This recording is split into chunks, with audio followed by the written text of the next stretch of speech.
దేశ రాజధాని ఢిల్లీలో మాజీ ప్రధాని మన్మోహన్ సింగ్ అంతిమ యాత్ర కొనసాగుతోంది. ఏఐసీసీ హెడ్ క్వార్టర్స్ నుంచి ఢిల్లీలోని బోధ్ ఘాట్ వరకు అంతిమ యాత్ర కొనసాగనుంది. ప్రత్యేకంగా అలంకరించిన వాహనంలో మన్మోహన్ పార్థివ దేహాన్ని తరలిస్తున్నారు.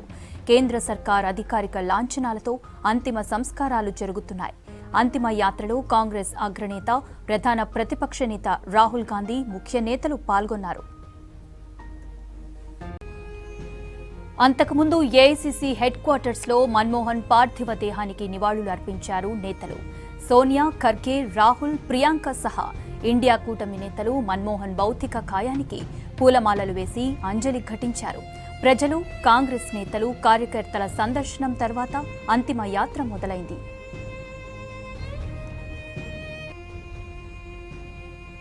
మాజీ ప్రధాని మన్మోహన్ సింగ్ అంత్యక్రియలకు అన్ని ఏర్పాట్లు చేశారు అధికారులు.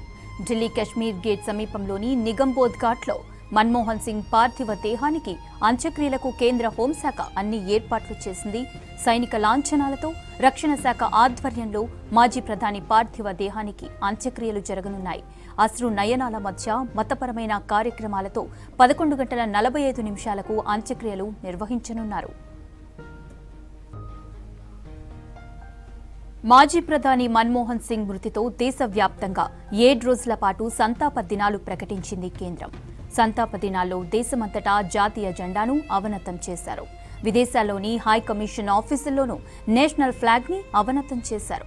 అటు కేంద్ర ప్రభుత్వ రంగ సంస్థ ఆధ్వర్యంలో పనిచేస్తున్న అన్ని కార్యాలయాలకు ఇవాళ హాఫ్ డే హాలిడే ప్రకటించారు. మరోవైపు కాంగ్రెస్ పార్టీ 7 రోజుల పాటు అధికారిక కార్యక్రమాలను రద్దు చేసింది. మాజీ ప్రధాని మన్మోహన్ సింగ్ మృతితో రాష్ట్ర ప్రభుత్వం వారం రోజులు సంతాప దినాలు పాటిస్తోంది. దేశ రాజధాని ఢిల్లీలో మాజీ ప్రధాని మన్మోహన్ సింగ్ అంతిమ యాత్ర కొనసాగుతోంది. ఏఐసీసీ హెడ్ క్వార్టర్స్ నుంచి ఢిల్లీలోని బోధ్ ఘాట్ వరకు అంతిమ యాత్ర కొనసాగనుంది. ప్రత్యేకంగా అలంకరించిన వాహనంలో మన్మోహన్ పార్థివ దేహాన్ని తరలిస్తున్నారు. కేంద్ర సర్కార్ అధికారిక లాంఛనాలతో అంతిమ సంస్కారాలు జరుగుతున్నాయి. అంతిమ యాత్రలో కాంగ్రెస్ అగ్రనేత, ప్రధాన ప్రతిపక్ష నేత రాహుల్ గాంధీ ముఖ్య నేతలు పాల్గొన్నారు.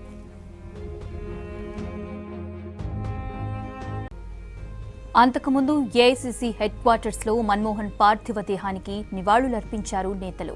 సోనియా, ఖర్గే, రాహుల్, ప్రియాంక సహా ఇండియా కూటమి నేతలు మన్మోహన్ భౌతిక కాయానికి పూలమాలలు వేసి అంజలి ఘటించారు.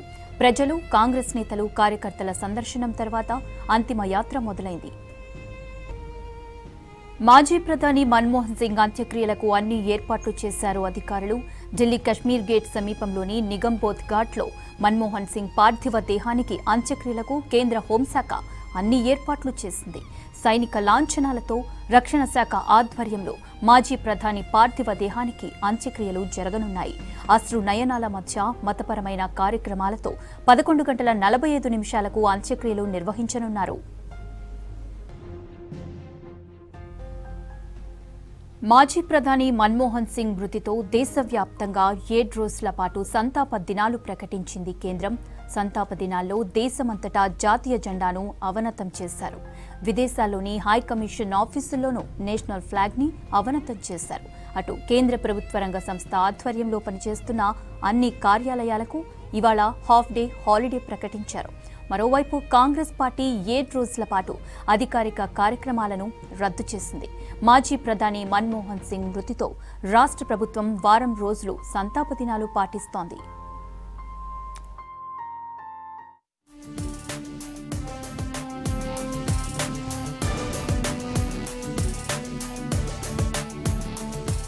తెల్లని గడ్డం, నీలం రంగు తలపాగా, తెల్లని చొక్కా, జేబులో పెన్ను, ఇది దేశ ప్రధానిగా 10 ఏళ్ల పాటు గొప్ప సేవలందించిన మన్మోహన్ సింగ్ అతి సాధారణ ఆహార్యం. ఎంత సింపుల్ గా ఉంటారో అంత మౌనంగానే ఉంటారాయన. కానీ విధాన నిర్ణయాల్లో మాత్రం చాలా దూకుడు ప్రదర్శించేవారు. మృదు స్వభావి అయిన మన్మోహన్ సింగ్ ఉన్నత విద్యావంతుడు, ప్రఖ్యాత ఆర్థికవేత్త కూడా. క్లిష్ట పరిస్థితుల్లో ఉన్న దేశాన్ని గట్టెక్కించి అభివృద్ధి పదంలో పరుగులు పెట్టేలా చేసి ఆర్థిక సంస్కరణల రూపశిల్పిగా ప్రసిద్ధిగాంచారు.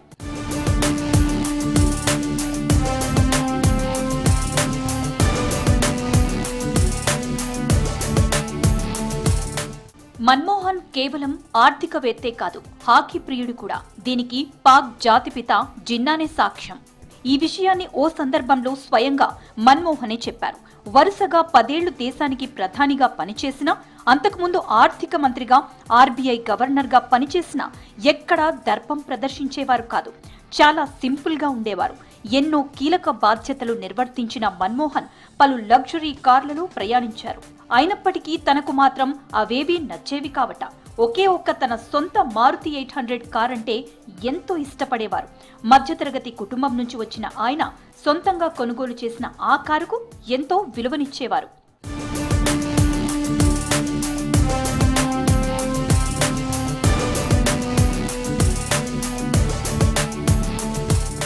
మన్మోహన్ నిజాయితీ నిక్కచ్చికి మారుపేరు.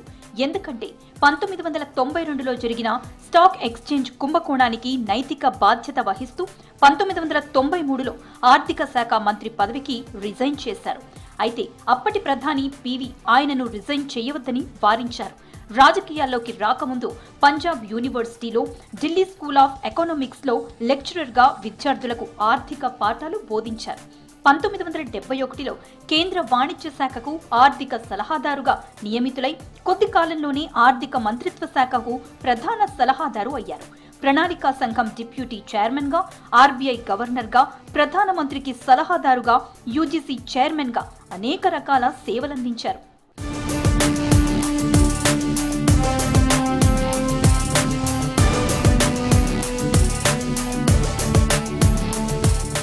చిన్నప్పుడు తన తండ్రి కోరిక మేరకు మన్మోహన్ డాక్టర్ కావాలనుకున్నారట. 1948లో అమృత్సర్లోని కల్సా కాలేజీలో ప్రీ మెడికల్ కోర్సులో చేరారు. కొన్ని నెలల తర్వాత ఆ కోర్స్ మానేశారు.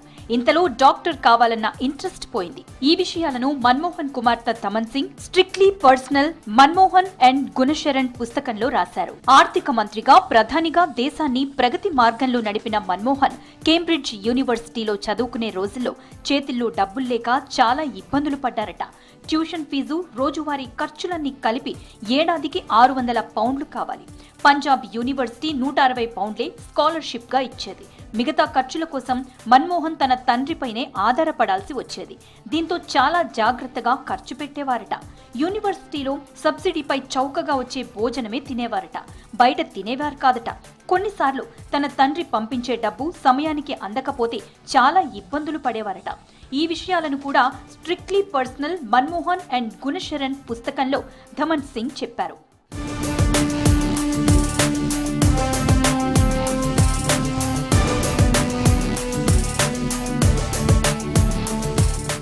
ముప్పై 33 ఏళ్ల పాటు మన్మోహన్ సింగ్ రాజ్యసభ సభ్యుడిగాను సేవలందించారు. 1991లో అస్సాం నుంచి మన్మోహన్ రాజ్యసభకు ఫస్ట్ టైం ఎన్నికయ్యారు.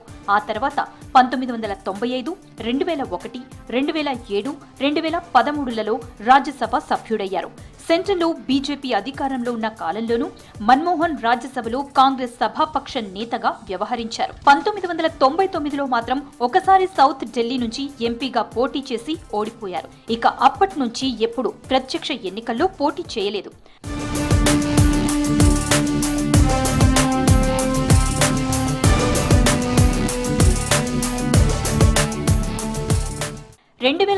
లో కేంద్రంలో కాంగ్రెస్ పార్టీ అధికారంలోకి వచ్చాక ప్రధాని అభ్యర్థిపై అనేక ఊహాగానాలొచ్చాయి. ప్రధానిగా ఎవరైతే బాగుంటుందని చాలా మంది పేర్లు తెరపైకొచ్చాయి. అనూహ్యంగా మన్మోహన్ ని సోనియా గాంధీ సెలెక్ట్ చేశారు. దీంతో ఆయన మే 22వ తేదీన యూపీఏ తరపున ప్రధానమంత్రిగా బాధ్యతలు చేపట్టారు.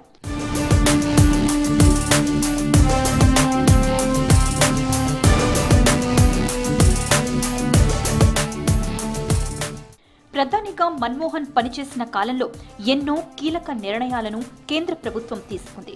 ప్రత్యేక ఆర్థిక మండళ్ల ఏర్పాటు, 2005లో సమాచార హక్కు చట్టం, జాతీయ ఉపాధి హామీ పథకం, అమెరికాతో అణు ఒప్పందం, చంద్రయాన్, మంగళయాన్, విద్యా హక్కు చట్టం, ఆహార భద్రత చట్టం, ఆధార్ కార్డుల వంటివి మన్మోహన్ హయాంలో రూపుదిద్దుకున్నవే.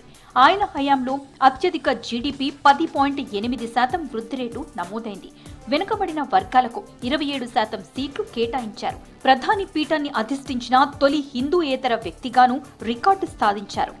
ప్రధానిగా మన్మోహన్ రోజు 18 గంటల పాటు అవిశ్రాంతంగా పనిచేసేవారు. భారత్ ఫైనాన్షియల్ సిస్టమ్ను అత్యంత శక్తివంతంగా తీర్చిదిద్దారు. దశాబ్ద పాలనలో చిరస్మరణీయ విజయాలను అందుకున్నారు.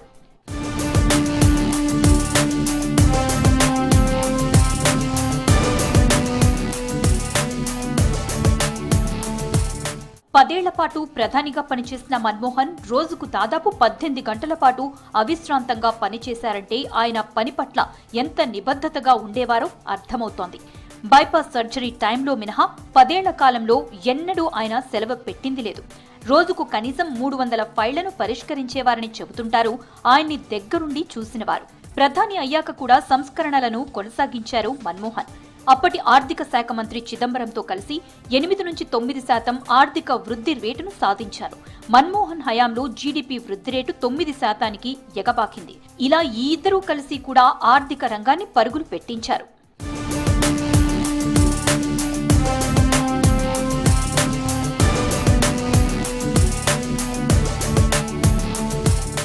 మన్మోహన్ హయాంలో అమెరికాతో జరిగిన అణు ఒప్పందం అప్పట్లో పెను సంచలనం.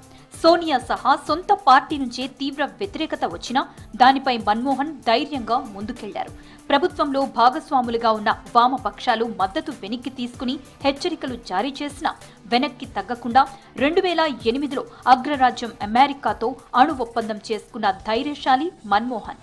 పార్టీ అధినాయకురాలిగా సోనియా గాంధీ బలంగా ఉన్నప్పటికీ, నేతలంతా ఆమె కనుసన్నల్లోనే నడుచుకుంటున్నప్పటికీ ఎక్కడా తన మాటకు విలువ తగ్గకుండా, దేశ గౌరవాన్ని తగ్గించకుండా చాకచక్యంగా ప్రధానమంత్రి పదవి బాధ్యతలను నిర్వర్తించారు మన్మోహన్. అంతకుముందు అంటే 1998లో మన ఇండియా పోఖ్రాన్ 2 అణు పరీక్షలు నిర్వహించింది. దీనిపై అప్పట్లో అమెరికా ఆగ్రహం వ్యక్తం చేసింది. ఈ క్రమంలోనే అంతర్జాతీయ అటామిక్ ఎనర్జీ ఏజెన్సీ మనపై పాక్షిక ఆంక్షలు విధించింది. అమెరికాతో మన్మోహన్ చేసుకున్న అణు ఒప్పందం తర్వాత భారత్పై ఉన్న పాక్షిక ఆంక్షలు కూడా తొలగిపోయాయి.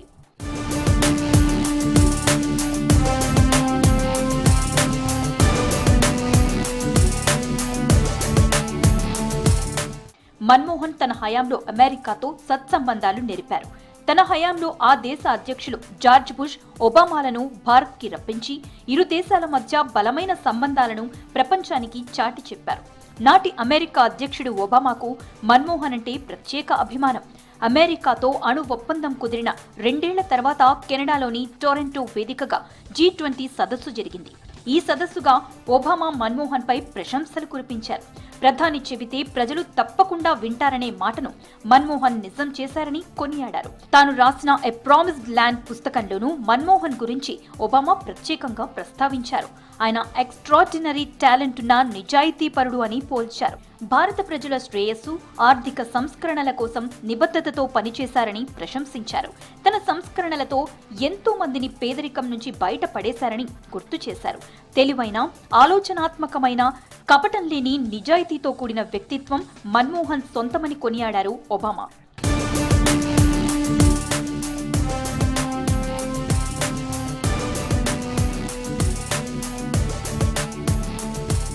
ప్రధానిగా మన్మోహన్ 10 ఏళ్ల పదవీ కాలంలో ఎన్నో సంక్షోభాలు తలెత్తాయి. ఆయన సర్కారుపై విమర్శలు, కుంభకోణాల ఆరోపణలు వెల్లువెత్తాయి.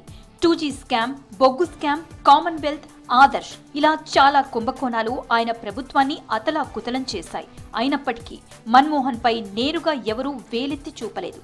2008 నాటి ముంబై ఉగ్రదాడి, 2012లో ఢిల్లీలో జరిగిన నిర్భయ ఘటన, అన్నా హజారే చేపట్టిన అవినీతి వ్యతిరేక ఉద్యమం అప్పట్లో దేశాన్ని కుదిపేశాయి. అయినా ఎవరూ మన్మోహన్ కి నిందల్ని ఆపాదించే సాహసం చేయలేదు. ఎందుకంటే మన్మోహన్ చాలా నిజాయితీపరుడన్న విషయం అందరికీ తెలుసు.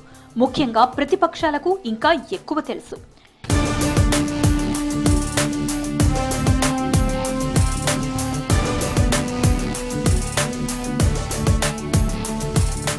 యూపీఏ హయాంలో 2004 నుంచి 2014 వరకు మన్మోహన్ ప్రధానిగా ఉన్న సమయంలో విపక్షాలు ఆయన్ని మౌన ప్రధానమంత్రి అంటూ విమర్శలు చేశాయి. పదవిలో ఉన్నంతకాలం ఆ విమర్శలపై మౌనంగానే ఉన్న ఆయన ఒక పుస్తకం రూపంలో వాటికి కౌంటర్ ఇచ్చారు. 2018లో చేంజింగ్ ఇండియాలో పుస్తకాన్ని విడుదల చేశారు. ఆర్థికవేత్త స్థాయి నుంచి దేశ ప్రధాని వరకు ఎదిగిన తన ప్రయాణాన్ని ఆ పుస్తకంలో చాలా క్లారిటీగా వివరించారు. మీడియా ముందు మాట్లాడడానికి భయపడే ప్రధానిని తాను కాదని, తరచూ ప్రెస్ ప్రతినిధులతో మాట్లాడుతుంటానని చెప్పారు. విదేశీ పర్యటనను పూర్తి చేసుకుని తిరిగొచ్చినప్పుడల్లా మీడియా సమావేశంలో పాల్గొనేవారు. వాటన్నింటి గురించి ఇదే పుస్తకంలో వివరించారు.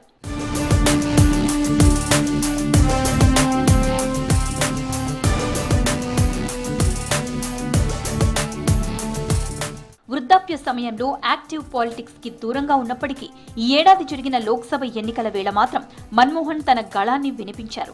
కేంద్రంలో ఉన్న ఎన్డీఏ, మోదీ పనితీరు గురించి లేఖ ద్వారా దేశ ప్రజలకు వివరించారు. ఎన్నికల ప్రచారంలో విద్వేషపూరిత, అనుచిత ప్రసంగాలతో ప్రధాని కార్యాలయం హుందాతనాన్ని తగ్గించారంటూ మోదీపై మండిపడ్డారు. ఓ వర్గాన్ని, విపక్షాలను లక్ష్యంగా చేసుకుని గతంలో ఏ ప్రధాని కూడా ఇటువంటి ప్రసంగాలు చేయలేదన్నారు. విద్వేషాలు రెచ్చగొట్టే శక్తుల నుంచి దేశాన్ని రక్షించుకోవాల్సిన బాధ్యత ప్రజలపై ఉందని ఆ లేఖలో చెప్పారు. మోదీ విధానాల వల్ల గత 10 ఏళ్లలో దేశ ఆర్థిక వ్యవస్థ తీవ్ర ఒడిదుడుకులకు లోనైందన్న మన్మోహన్, పెద్ద నోట్ల రద్దు, లోపభూయిష్ట జీఎస్టీ విధానం వంటివి దయనీయ పరిస్థితికి దారితీశాయన్నారు.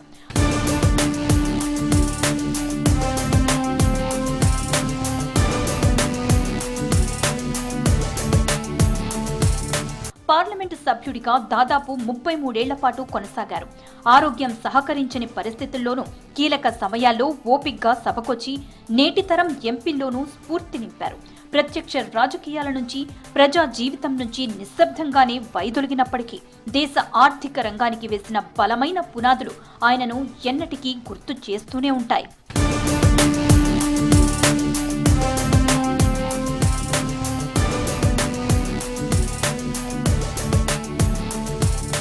ఒక్క మాటలో చెప్పాలంటే దేశం గర్వించదగిన బిడ్డల్లో మన్మోహన్ సింగ్ ఒకరు. భారత ఆర్థిక సంస్కరణల్లో ఆయన పాత్ర ఎప్పటికీ చిరస్మరణీయం. ప్రజల జీవితాలను మార్చేందుకు మన్మోహన్ చాలా కష్టపడ్డారు. ఆయన జ్ఞానం, అణకువ ఎప్పటికీ ఆదర్శనీయమే. అతి సామాన్య మూలాల నుంచి వచ్చి అందరూ గౌరవించే ఆర్థికవేత్తగా ఎదగడం గొప్ప విషయం. విలువలకు, సమగ్రతకు పట్టం కట్టిన మన్మోహన్ నిర్ణయాల్లో మానవీయ విలువకు ప్రాధాన్యత ఇచ్చేవారు. చరిత్రలో ఆయన స్థానం గొప్పది.